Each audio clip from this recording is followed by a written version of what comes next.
નમસ્કાર. આકાશવાણી સમાચાર રિધિ ઉંધાડ વાંચે છે. સૌપ્રથમ મુખ્ય સમાચાર. પ્રધાનમંત્રી નરેન્દ્ર મોદી આજે ઉચ્ચ પોલીસ અધિકારીઓ અને વિવિધ સુરક્ષા સંસ્થાઓના વડાઓ સાથે વિવિધ મુદ્દાઓ પર ચર્ચા કરશે. મહારાષ્ટ્રના નવા મુખ્યમંત્રી અને મહાયુતિ સરકારનો શપથ ગ્રહણ સમારોહ ગુરુવારે યોજાશે. કેન્દ્રીય આરોગ્ય મંત્રી જેપી નડ્ડા આજે મધ્યપ્રદેશના ઇન્દોરમાં વિશ્વ એડ્સ દિવસ 2024 કાર્યક્રમનું ઉદ્ઘાટન કરશે. ચક્રવાતી તોફાન ફેંગલ તમિલનાડુના દરિયાકાંઠે ટકરાયું. તમિલનાડુ અને પુડુચેરીના દરિયાકાંઠાના વિસ્તારોમાં ભારે વરસાદથી જનજીવન અસરગ્રસ્ત. અને સૈયદ મોદી બેડમિન્ટન સ્પર્ધાની સિંગલ્સની ફાઇનલ મેચ આજે રમાશે. સમાચાર વિગતવાર. પ્રધાનમંત્રી નરેન્દ્ર મોદી આજે સતત બીજા દિવસે વાર્ષિક અખિલ ભારતીય મહાનિર્દેશકો અને પોલીસ મહાનિરીક્ષક પરિષદમાં ભાગ લેશે. શુક્રવારે ઓડિશાના ભુવનેશ્વરમાં શરૂ થયેલી ત્રિદિવસીય પરિષદનો આજે છેલ્લો દિવસ છે. શ્રી મોદી કેન્દ્રીય ગૃહમંત્રી અમિત શાહ, રાષ્ટ્રીય સુરક્ષા સલાહકાર અજીત ડોભાલ, કેન્દ્રીય ગૃહ સચિવ ગોવિંદ મોહન, દેશના ટોચના પોલીસ અધિકારીઓ અને દેશની વિવિધ સુરક્ષા એજન્સીઓના વડાઓ સાથે રાષ્ટ્રીય સુરક્ષા સંબંધિત વિવિધ મુદ્દાઓ પર ચર્ચા કરશે. આ પરિષદમાં તમામ રાજ્યો અને કેન્દ્ર શાસિત પ્રદેશોના પોલીસ મહાનિર્દેશકો અને મહાનિરીક્ષકો અને વિવિધ સુરક્ષા એજન્સીઓના વડાઓ ભાગ લઈ રહ્યા છે. આ દરમિયાન ભુવનેશ્વરની ત્રિદિવસીય મુલાકાત પૂરી કરી પ્રધાનમંત્રી મોદી આજે સાંજે દિલ્હી પરત ફરશે. ઉપરાષ્ટ્રપતિ જગદીપ ધનખડ આજે ઉત્તર પ્રદેશના કાનપુરની મુલાકાત લેશે, જ્યાં તેઓ જયપુરિયા શાળાના સુવર્ણ જયંતિ સમારોહમાં મુખ્ય અતિથિ તરીકે હાજરી આપશે. આ ઉપરાંત શ્રી ધનખડ આઈઆઈટી કાનપુરની પણ મુલાકાત લેશે, જ્યાં તેઓ વિદ્યાર્થીઓ અને શિક્ષકોને સંબોધિત કરવાના છે. મહારાષ્ટ્રમાં નવી ચૂંટાયેલી મહાયુતિ સરકારનો શપથવિધિ 5મી ડિસેમ્બરે સાંજે 5 વાગ્યે મુંબઈના આઝાદ મેદાન ખાતે યોજાશે. સોશિયલ મીડિયા પ્લેટફોર્મ એક્સ પર એક પોસ્ટમાં મહારાષ્ટ્રના ભાજપના અધ્યક્ષ ચંદ્રશેખર બાવનકુલેએ કહ્યું કે પ્રધાનમંત્રી નરેન્દ્ર મોદી આ સમારોહમાં હાજરી આપશે. ભાજપ શિંદેની આગેવાની હેઠળની શિવસેના અને રાષ્ટ્રવાદી કોંગ્રેસ પાર્ટી એનસીપીના અજીત પવારના જૂથનો સમાવેશ કરતા મહાયુતિ ગઠબંધનને તાજેતરમાં યોજાયેલી વિધાનસભા ચૂંટણીમાં 288 બેઠકોમાંથી 230 બેઠકો મળી છે. ભાજપ 132 બેઠક પર વિજય મેળવી સૌથી મોટા પક્ષ તરીકે ઉભર્યો છે, જ્યારે શ્રી શિંદેના નેતૃત્વવાળી શિવસેનાએ 57 તથા અજીત પવારના નેતૃત્વવાળી એનસીપી 41 બેઠકો મેળવી છે. એડ્સ વિશે જનજાગૃતિ વધારવા માટે આજે વિશ્વ એડ્સ દિવસની ઉજવણી થઈ રહી છે. આ દિવસ લોકોને એચઆઈવી સામેની લડાઈમાં એક થવાની તક પૂરી પાડે છે. કેન્દ્રીય આરોગ્ય મંત્રી જેપી નડ્ડા આજે મધ્યપ્રદેશના ઇન્દોરમાં વિશ્વ એડ્સ દિવસ 2024 કાર્યક્રમનું ઉદ્ઘાટન કરશે. રાજ્યના મુખ્યમંત્રી ડોક્ટર મોહન યાદવ આ પ્રસંગે અતિથિ વિશેષ તરીકે ઉપસ્થિત રહેશે. આ વર્ષનો વિશ્વ એડ્સ દિવસ જાગૃતતા વધારવા, સારવાર માટેના અધિકાર આધારિત અભિગમોને પ્રોત્સાહન આપવા અને એચઆઈવી એડ્સથી પ્રભાવિત લોકો સામેના ભેદભાવને દૂર કરવા પર ધ્યાન કેન્દ્રિત કરવાનો છે.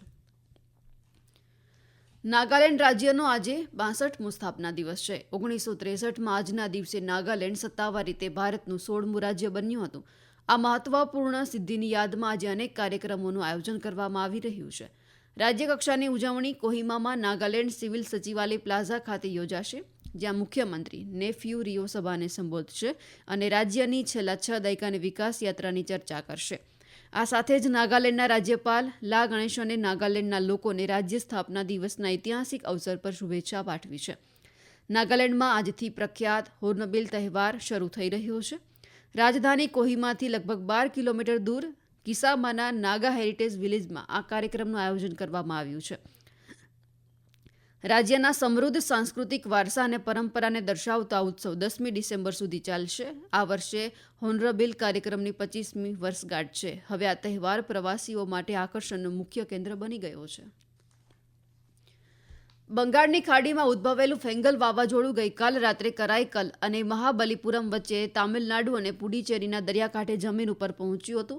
તે વખતે તેની ઝડપ 90 કિલોમીટર પ્રતિ કલાકની હતી. ફેંગલ ધીમે ધીમે પશ્ચિમ દક્ષિણ પશ્ચિમ તરફ આગળ વધી રહ્યું છે અને તે ધીમે ધીમે નબળું પડીને ડીપ ડિપ્રેશનમાં ફેરવાશે.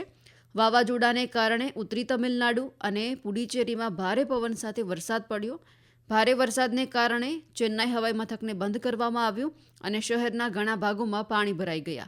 અધિકારીઓ દ્વારા સંવેદનશીલ વિસ્તારોમાંથી લોકોને સુરક્ષિત આશ્રયસ્થાનોમાં ખસેડવામાં આવ્યા. ભારતીય હવામાન વિભાગે તમિલનાડુ, દક્ષિણ આંધ્રપ્રદેશ, કેરળ અને આંતરિક કર્ણાટકના કેટલાક ભાગોમાં ભારેથી અતિભારે વરસાદને ધ્યાનમાં રાખીને અતિભારે ચેતવણી જાહેર કરી છે. આ સમાચાર આપ આકાશવાણી પરથી સાંભળી રહ્યા છો. આ સમાચાર આપ અમારી YouTube channel AIR news Gujarat પર પણ સાંભળી શકશો. વધુ સમાચાર માટે આપ અમારા ટ્વિટર હેન્ડલ AIR_news_ABD ને ફોલો કરી શકો છો. ભારતના PV સિંધુ અને લક્ષ્ય સેન લખનૌમાં રમાઈ રહેલી સૈયદ મોદી બેડમિન્ટન સ્પર્ધાની ફાઇનલમાં પહોંચ્યા છે. આજે બપોરે ફાઇનલ મેચ રમાશે. BWF સુપર 300 સ્પર્ધાની મહિલા સિંગલ્સની સેમીફાઇનલમાં સિંધુએ ઉનંતી હુડાને 21-12, 21-9થી પરાજય આપ્યો હતો. હવે PV સિંધુ ફાઇનલમાં ચીનના વુ લુયો યુ સામે રમશે, જ્યારે લક્ષ્ય સેન પુરુષ સિંગલ્સની ફાઇનલમાં સિંગાપુરના જિયા હેંગ જેસન તે સામે રમશે. લક્ષ્ય સેન જાપાનના શોગો ઓગાવાને 21-8, 21-14થી હરાવીને ફાઇનલમાં પહોંચ્યો છે. મિક્સ ડબલ્સમાં ધ્રુવ કપિલા અને તનિષા ક્રાસ્ટોએ ચીનના ઝોઉ ઝી હોંગ અને યાંગ જિયા ઈને 21-16, 21-15થી હરાવીને ફાઇનલમાં પ્રવેશ કર્યો હતો. હવે તેઓ થાઇલેન્ડ સામે રમશે. ભારતીય જુનિયર પુરુષ હોકી ટીમે ગઈકાલે ઓમાનમાં જે મસ્તક છે ત્યાં પુરુષ જુનિયર એશિયા કપમાં પૂલ એ મેચમાં ચાઇનીઝ તાઇપેઈને 16-0થી હરાવ્યું. દિલરાજસિંહે 4 ગોલ કર્યા, જ્યારે રોશન કુઝુરે હેટ્રિક ફટકારી. ભારતે અંતિમ સમયમાં વધુ 3 ગોલ કરી પૂલ એમાં 9 અંક સાથે ટોચ પર સ્થાન મેળવ્યું છે. ભારત આજે તેની આગામી મેચમાં કોરિયા સામે ટકરાશે. સરહદ સલામતી દળ BSFે પાકિસ્તાનના પંજાબ પ્રાંતમાંથી ભારતમાં ગેરકાયદેસર રીતે મોકલવામાં આવતા કેફી પદાર્થો અને શસ્ત્રો સાથેના 245 ડ્રોન અત્યાર સુધીમાં પકડી પાડ્યા છે. ગયા વર્ષની સરખામણી આ જથ્થો બમણો નોંધાયો છે. જોકે ગયા વર્ષે પકડાયેલ માદક પદાર્થના 440 કિલોના જથ્થાની સરખામણીએ આ વર્ષે 254 કિલો માદક પદાર્થનો જથ્થો પકડાયો છે.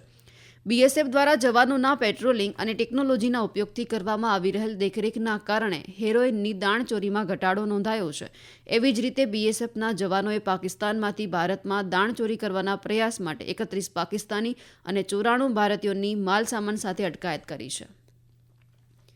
પ્રધાનમંત્રી નરેન્દ્ર મોદીએ સંશોધક ડોક્ટર પૃથ્વીન્દ્ર મુખર્જીના અવસાન પર શોક વ્યક્ત કર્યો છે. તેમના એક સંદેશમાં શ્રી મોદીએ કહ્યું છે, ડોક્ટર મુખર્જી બહુમુખી વ્યક્તિત્વ ધરાવતા હતા, જેમણે બૌદ્ધિક જગતમાં મજબૂત છાપ છોડી છે. શ્રી મોદીએ કહ્યું કે તેમના કાર્યો અને રચનાઓ આવનારા વર્ષો સુધી વખાણવામાં આવશે.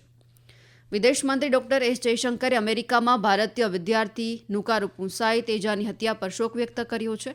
એક સોશિયલ મીડિયા પોસ્ટમાં ડોક્ટર જયશંકરે કહ્યું કે શિકાગોમાં ભારતીય વાણિજ્ય દૂતાવાસ પરિવારને તમામ શક્ય સહાય પૂરી પાડી રહ્યું છે અને શિકાગોમાં ભારતના મહાવાણિજ્ય દૂતાવાસે સોશિયલ મીડિયાના એક સંદેશમાં ગુનેગારો સામે તાત્કાલિક કાર્યવાહી કરવાની હાંકલ કરી છે. અને હવે આજના અખબારોના મુખ્ય સમાચાર રજૂ કરે છે નિકિતા શાહ.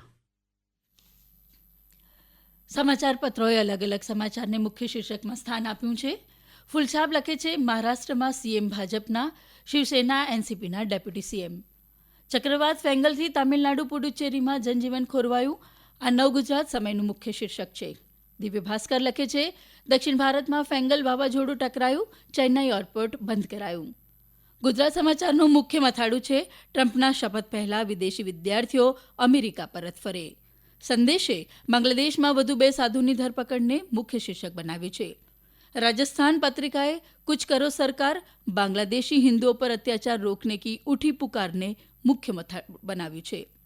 ફૂલછાપ લખે છે, બાંગ્લાદેશી હિન્દુઓ માટે એક્શન લેવા પડશે, RSSની સરકારને અપીલ.